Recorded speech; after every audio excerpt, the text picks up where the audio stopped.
You are a toy! You weren't the real Buzz Lightyear, you're an action figure! This is Pixar, and they are second to none when it comes to producing an animated feature film. Whether or not you think that every single Pixar movie is an absolute masterpiece is a matter of personal opinion, but it's hard to argue that any of their films are objectively bad. This is largely due to Pixar's unique production process, where most films are made by a few people in suits trying to justify their ridiculous salaries. Pixar's creative process functions like a technological beehive, with a ton of overlap and responsibilities between areas of production. These processes allow Pixar to stand unchallenged as one of the most efficient, consistent, and most importantly, successful studios currently in operation. But before we jump into this, be sure to like and subscribe to Nerdstalgic if you haven't done so already. Pixar didn't just make 3D animation popular, they invented it. Toy Story was the first entirely 3D animated film ever made, and it's actually Toy Story 3 that we're going to use as an entry point for this video. Hollywood is rife with so many production nightmares. As the old saying goes, the business often gets in the way of the art. More often than not, this is true. Rushed production practices, panicked studios, and egotism are all frequently hindering films from reaching their full potential. Hey, there's probably a movie getting made right now that is having a major problem between the creatives and the executives. This is almost never the case at Pixar because at Pixar, the technical staff and the creative staff are one and the same. This all starts out the same as any film, with an idea. During the conceptualization of Toy Story 3, John Lasseter, Andrew Stanton, Lee Unkrich, Pete Docter, Bob Peterson, and Darla K. Anderson, basically everyone at the top creative level of Pixar, all went on a writer's retreat to a cabin north of San Francisco. This was actually the same exact cabin in which the idea for the original Toy Story was conceived. And after just 2 days, they chose to create a story that aged in real time with the audience. 10 years in the real world would equal 10 years in the Toy Story universe. Andy would be going off to college, and his toys would face the fears of obsolescence and being totally and completely disposable. To have 6 different minds like this come to an agreement on a story in under 48 hours is an accomplishment in and of itself. But this sort of harmonious and collaborative brainstorm demonstrates that Pixar's success starts at the top and trickles down throughout the rest of the production process. While this brainstorm was going on, Pixar director Lee Unkrich was working with an up-and-coming Hollywood screenwriter named Michael Arndt. You may be familiar with his breakout film Little Miss Sunshine, but Unkrich was working with him prior to that film's release. In 2006, after a strong showing from Little Miss Sunshine at the Sundance Film Festival, Pixar hired Arndt to pen the script of Toy Story 3. This is another strength of Pixar's process. They know how to hire the right talent for the right jobs. Pixar has a formula for creating their stories as well. A former Pixar story artist, Emma Coates, outlined it as, once upon a time there was a blank. Every day, blank. One day, blank. Because of that, blank. Until finally, blank. This is called a story spine, and yes, it is incredibly simplified. This is actually the 4th rule of Pixar's 22 rules of storytelling as outlined by Coates on Twitter. Naturally, we aren't going to dive into the entirety of the list of story guidelines, but among them are some really amazing suggestions like come up with your ending before you figure out the middle, and putting an idea on paper allows you to start fixing it. Because if it stays in your head, you won't tell anyone about it. We strongly recommend taking a peek at the entire list, so we'll put a link in the comment section below. You can map this simple outline over any Pixar film, and you will find that they are all built using the same framework and having a ton of fun with just how much story that framework can support. The next order of business for Pixar is to get their script written, and that is a process that doesn't end until the film is completely finished. Their writers are rewriting elements of these films until they achieve absolute perfection. According to Michael Arndt, just the opening scene of Toy Story 3 had to be rewritten almost 60 times during production.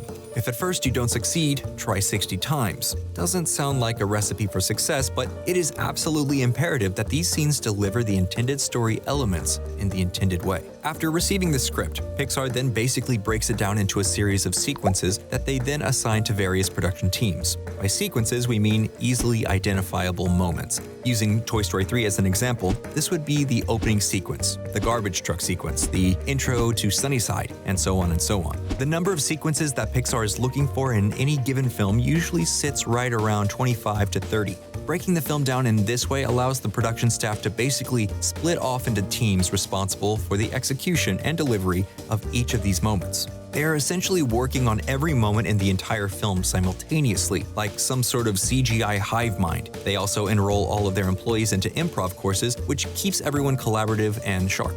The storyboarding process is the next piece of the puzzle, and it begins almost the same moment a writer turns in their script. Because this process occurs at such a rapid pace, they are able to discern very quickly what is working and what isn't working. It's like an anthill of computer animation geniuses all working together to deliver the best possible result. This is where the filmmakers get a really solid idea of what their film is going to look like and how all those sequences start to fit together. During the production of Toy Story 3, Michael Arndt spent over 6 months in a room of story editors figuring out how to structure their film. During this process, he was able to put pretty much anything he wanted into the script because Pixar allows their writers to work with total creative freedom and almost no oversight. Arndt was told, "Let your imagination run wild and make the best film that you can." And that was pretty much it. This was kind of shocking to Arndt. Normally, studios had their writers on stringent deadlines and notes and changes coming in almost daily. But Pixar's process gave him creative freedom. This liberty that Pixar affords their writers may very well be what attracts top-tier talent to work on their projects. After the storyboarding process, Pixar basically creates a rough draft of the entire film, which is probably the craziest part of the entire endeavor.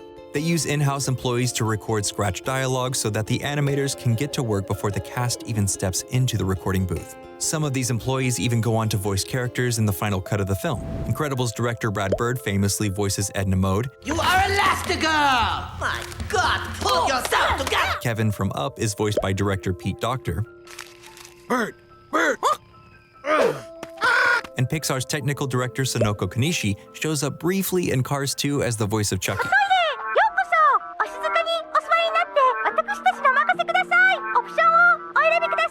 After the scratch dialogue is created, Pixar creates a rough animation of the entire film. This is something that separates animation from live action in terms of quality. When you're making a live action film, you can't really film an entire rough draft with the key grips standing in for the performers. It would take forever and cost millions of dollars. With live action, you are essentially stuck with whatever you filmed that day. With 3D animation, if there's something you don't like, you can adjust it on the fly. You can stop time to adjust a character's reaction to the exact liking, change angles without altering performances, or even adjust the lighting of the scene to fit the mood. Creating a rough draft in this way is how Pixar really sets themselves up for success. They aren't just forging pathways for their projects, they go back and pave the roads 3 times over and put signs every 20 feet so that nobody strays off course. Everything is done with an extremely low margin of error.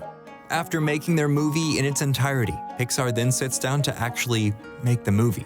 Kidding aside, now that the film is set up for success, all Pixar needs to do is bring their talent to record their voiceovers. Contrary to popular belief, this is a relatively fast process. Whereas a normal production can get through 4 to 6 pages of script on a miraculous day of filmmaking, voiceover artists can get through 30 pages of dialogue in an hour.